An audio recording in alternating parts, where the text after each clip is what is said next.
एक अनीह अरूप अनामा अज सच्चिदानंद पर धामा व्यापक विश्व रूप भगवाना तेहि धरी दे चरित कृतनाना। जो परमेश्वर एक हैं, जिनकी कोई इच्छा नहीं है, जिनका कोई रूप और नाम भी नहीं है, जो सच्चिदानंद और परम धाम सब में व्यापक एवं विश्व रूप है, उन्हीं भगवान ने दिव्य शरीर धारण करके नाना प्रकार की लीला की है। सो केवल भगतन हित लागी, सो केवल भगतन हित लागी, परम कृपाल प्रणत अनुरागी। जेहि जन पर ममता अति छेहु, जेहि जन पर ममता अति छेहु, जेहि करुणा करी किन्ने न कोहु।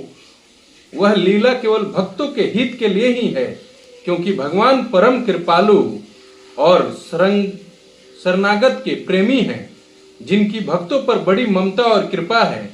जिन्होंने एक बार जिस पर कृपा कर दी, उस पर कभी क्रोध नहीं किया।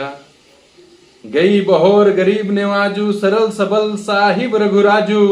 बुद्ध बरनिहि हरि जस अस जानी, करहि पुनित सुफल निज बानी। वे प्रभु श्री रघुनाथ जी के कही हुई वस्तु को फिर प्राप्त कराने वाले गरीब निवाज, दीन बंधु, सरल स्वभाव के, सर्वशक्तिमान और सबके स्वामी हैं। यही समझकर बुद्धिमान लोग, सज्जन लोग उन श्री हरि का, प्रभु श्री राम का वर्णन अपनी वाणी को पवित्र और उत्तम देने वाली बनाते हैं। तेहि बल में रघुपति गुण गाथा, कहूं नाई राम पद माथा।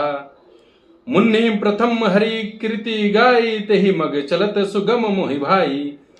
उन्हीं के बल से मैं श्री रामचंद्र जी के चरणों में सिर नवा कर श्री रघुनाथ जी के गुणों की कथा कहूंगा। इसी विचार से मुनियों ने पहले हरि की कीर्ति गाई है। उसी मार्ग पर चलना मेरे लिए सुगम होगा। अति अपार जे सरित बर, जो नृप सेतु कराही। चढ़ी पिपिल को परम लखू, बिनु श्रम पर ही जाही।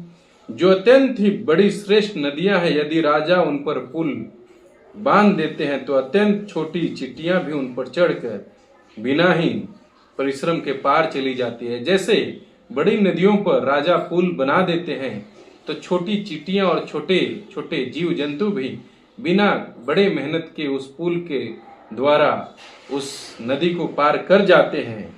इसी प्रकार मुनियों के वर्णन के सहारे ही श्री रामचंद्र जी का वर्णन मैं सहज ही कर पाऊंगा। यही प्रकार बल मन ही दिखाई, करहूं रघुपति कथा सुहाई। व्यास आदि कवि पुंगव नाना, जिन सादर हरि सुजज बखाना। इस प्रकार मन को बल दिखाकर मैं श्री रघुनाथ जी की सुहावनी कथा की रचना करूंगा। व्यास आदि जी की अनेक श्रेष्ठ कवि हो गए, जिन्होंने बड़े आदर से ही प्रभु श्री रामचंद्र जी का सुयश वर्णन किया है।